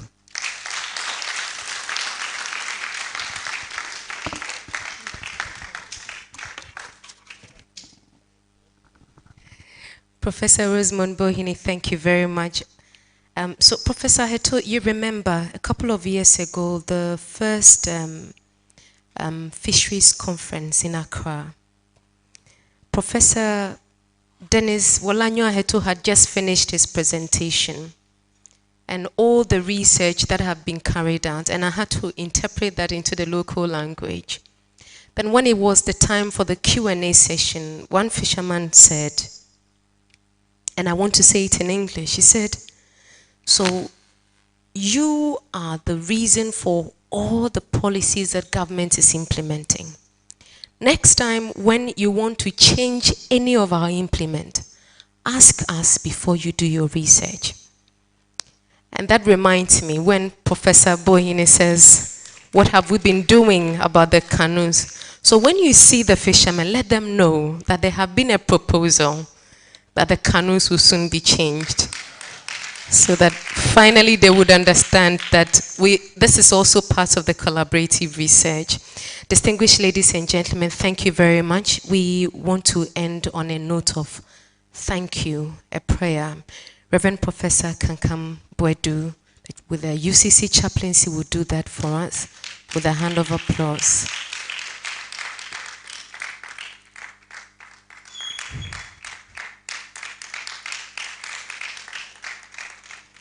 Professor Kankam Bwedu and myself were the first to be here.